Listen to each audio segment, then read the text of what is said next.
public security camera footage was cleared on Sunday by Israel's Ministerial Committee for Legislation, sparking sharp criticism and fears regarding invasion of privacy and potential misuse.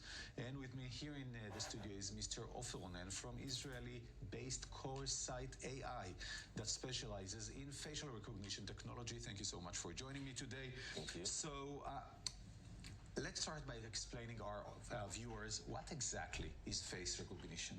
Okay. Face recognition is basically a technology that allows us to match a person's face to a certain database.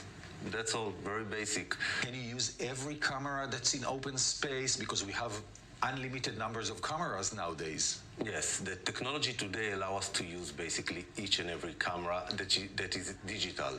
As long as it's not analog, we can use it. And the new legislation, which allow the Israeli forces, police and others, to do exactly what? So the legislation is just now being done. Till now, in Israel, there was an absurd situation when retailers could use face recognition for their own purposes, shoplifters, but also marketing purposes, while the police could not use face recognition for investigation to solve murder crimes or find terrorists in real time in Tel Aviv, like we had only a month ago. And how accurate is it? Okay. Do you reach high accuracy, or it is open for doubts? The technology really evolved over the past 3 years. It used to be, the accuracy used to be very questionable, but today the technology has matured. Today we can run more than 1 million POIs of person of interest on a laptop in very high accuracy against a live video.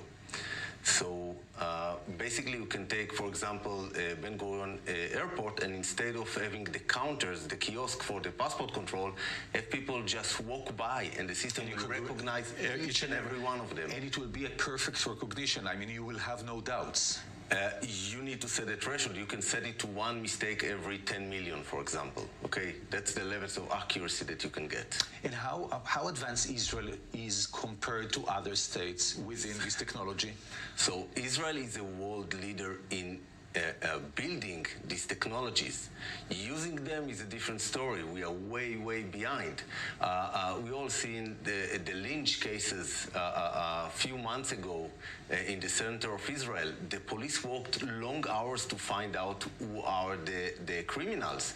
They could solve it in seconds using face recognition technology. Now, I do understand public concern about their privacy, but there are technology solutions for each and every one of these concerns. There are ways to run the system fully anonymized, and only when a case comes like the lynch or like a terror attack in Tel Aviv, then you can open and search specifically only for this specific individual. So you keep the privacy of the people while still allowing to catch the criminals or the terrorists in real time. But Ofer, can you understand the concern of hurting or interfering with people's privacy by being able to use such data? I'm sure. Surely I can understand the concerns. That's exactly why the GDPR was applied. GDPR have a very clear set of rules about what you're allowed to do, what you're not allowed to do. For how long do you save the information, and for who, and who can access it?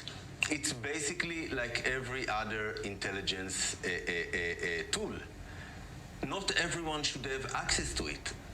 You need to use it only to save humans' life. That's the only reason to use face recognition. You at Corsight do exactly what? What? We provide technology to governments and to law enforcement agencies to save lives. That's the target of the company. That's the aim. That's the vision. We will not sell if we have suspicious that the technology will be abused for big brother sort of applications. I will not name countries, but there's a long list of countries that we do not sell the technology to. And we also limit the size of database that we allow certain customer to run. So you can run your, what we call a high-risk target on our system, but you can not run in Israel, although technology-wise we can easily do it, a database of 10 million people to see what everyone are doing at every given moment. One last question. If I asked you in 10 years' time, 15 years' time, what this technology will be able to do? The technology able to do today, regulatory is the only limitation. Today it can replace your credit card, your passport, your password to your ATM, to your bank account, to everything. Basically, you don't need to carry any ID, any form of ID anymore. So in the future, the only thing which is left is a look that can kill. Ofer Ronen from Corsight, thank you so much for joining us today.